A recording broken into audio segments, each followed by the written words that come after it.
Part 2. The Rise of the Wolf. Chapter 9. Blood at the Gates. Anatolia was not a land, it was a wound. Small beyliks clawed at one another like starving dogs. Every city had its lord, every lord his enemies, and every alliance the lifespan of a candle. Faith united the people, but ambition divided their rulers.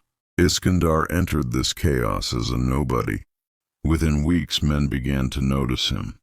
He fought in border skirmishes for the beylik of Karaman, not out of loyalty but survival. His blade was precise, his silence unsettling. He never celebrated victory. He never boasted. He prayed after killing. Soldiers whispered a name for him: the Wolf of the East. Chapter 10. A Leader Without a Crown. The Karaman Bey, Alaeddin Pasha, summoned Iskandar after a decisive ambush against a rival force. "You fight like a man who has lost everything," Alaeddin said. "I fight like a man who refuses to lose again," Iskandar replied. Alaeddin laughed and offered him command of a small regiment. Iskandar accepted. He reorganized the unit ruthlessly. Cowards were dismissed. Thieves were punished. Discipline became law. Within months, the regiment became feared not for its numbers, but its unity. For the first time since his father's death, Iskandar commanded not just men, but loyalty. Chapter 11. The Scholar's Shadow. Sheikh Umar reappeared one winter night. Older, weaker, still dangerous. "You are becoming what the world needs," Umar said, "or what it fears." "Both," Iskandar answered. Umar warned him of a greater game unfolding. To the west, the Ottoman Sultan Murad Seku consolidated power. To the east, Timur's shadow still haunted memory.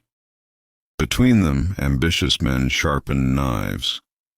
"You stand at the crossroads," Umar said. "Choose carefully whom you serve or whom you replace." Chapter 12. The First Siege. The city of Akshahir rebelled against Karaman rule. Alaeddin Pasha ordered a siege. Iskandar advised patience. The Bey demanded blood. So blood came. When the walls finally fell, Iskandar led the assault. He breached the gate personally, cutting down defenders with controlled fury. Yet inside the city, when soldiers began slaughtering civilians, Iskandar intervened. He executed 2 of his own men publicly. "This city submits," he declared. "We are not butchers." The people of Akshahir remembered that day. So did Alaeddin Pasha with suspicion. Chapter 13. Poisoned Loyalty. Power attracts envy faster than gold. Karaman nobles accused Iskandar of ambition beyond his station. Rumors reached the Bey's ears: fabricated letters, false witnesses, quiet lies. One night Iskandar was summoned privately. Wine was poured. Words were exchanged. Then pain exploded in his chest. Poison. Iskandar collapsed, vision blurring. As darkness closed in, he heard Alaeddin's voice: "You are too dangerous to keep." Chapter 14. The Woman of the Crescent. Iskandar did not die. He awoke in a mountain village, lungs burning, body weak. A woman sat beside him, calm, veiled, intelligent. Zara bint Farouk, daughter of a traveling physician.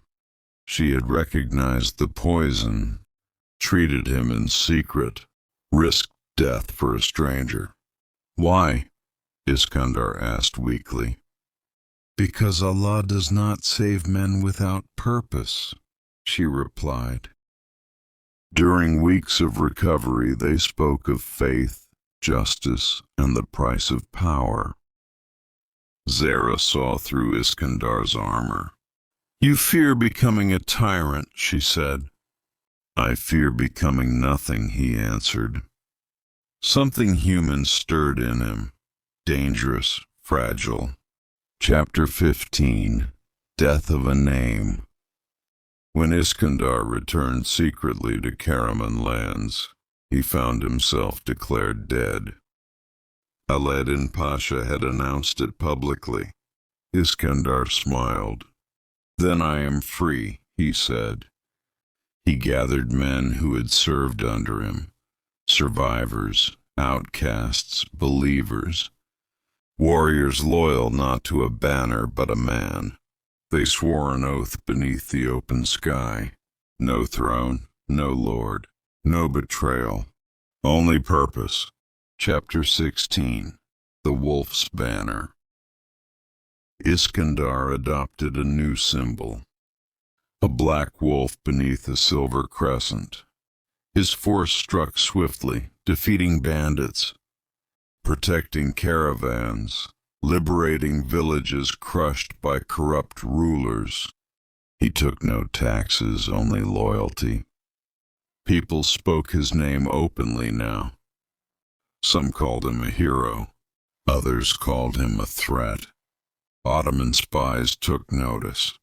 Chapter 17. Meeting the Empire. An Ottoman envoy arrived under white flag. The message was clear. Sultan Murad II wished to meet the wolf. Iskandar knew refusal meant war. Acceptance meant submission or something worse. He went. In Edirne, Iskandar stood before the Sultan. Murad was calm, intelligent, dangerous in a quiet way. "You could serve the empire," Murad said, "or be crushed by it." Iskandar met his gaze. "Empires rise by recognizing strength," he replied, "not by fearing it." Silence followed. Then Murad smiled.